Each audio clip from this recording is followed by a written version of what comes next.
रहमान रहीम। सवाल नंबर पहिरियों। सभ खां पहिरियां नबी करीम सल्लल्लाहु अलैहि वसल्लम कहिड़नि माण्हुनि खे इस्लाम जी दावत ॾिनी? जवाब: शुरूआत में पाण सल्लल्लाहु अलैहि वसल्लम उन्हनि माण्हुनि खे इस्लाम जी दावत ॾिनी जिन सां पाण सल्लल्लाहु अलैहि वसल्लम जो घाटो वास्तो हो। सवाल नंबर ॿियो। सभ खां पहिरियां इस्लाम क़बूल करण वारनि माण्हुनि जा नाला लिखो।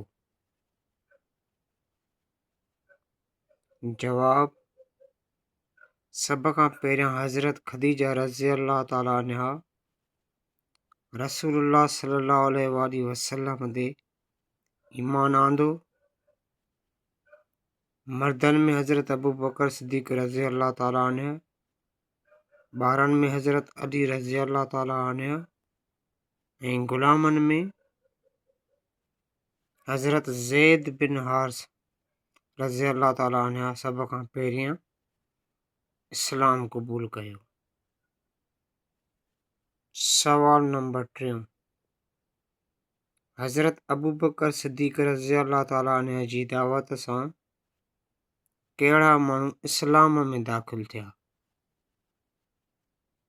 जवाब: हज़रत अबू बकर सिद्दीक़ रज़ी अल्लाह ताला अन्हु जी दावत सां हज़रत उस्मान रज़ी अल्लाह ताला अन्हु, हज़रत ज़ुबैर रज़ी अल्लाह ताला अन्हु, हज़रत अब्दुर्रहमान बिन औफ रज़ी अल्लाह ताला अन्हु, हज़रत सअद बिन अबी वक्कास रज़ी अल्लाह ताला अन्हु ऐं हज़रत तलहा रज़ी अल्लाह ताला अन्हु बि इस्लाम आंदो।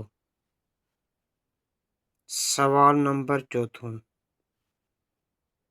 कोहे सफ़ा ते पाण सल्लल्लाहु अलैहि वसल्लम माण्हुनि सां छा इरशाद फरमायो?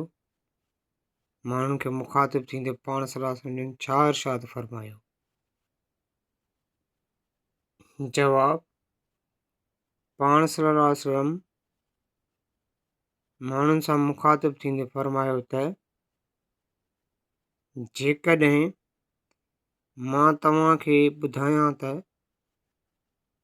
हुन पहाड़ जे ॿिए तरफ़ हिकु वॾो लश्कर आहे जेको तव्हां ते हमिलो करणु चाहे थो, त छा तव्हां मुंहिंजे ॻाल्हि खे सच मञींदव?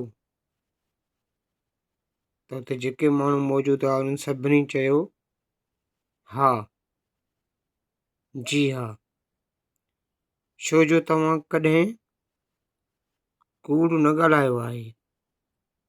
पाण सल्लल्लाहु अलैहि वसल्लम फरमायो, ए लोगो, ए माण्हूओ, ला इलाहा इल्लल्लाह चओ, तव्हां कामयाब थी वेंदव।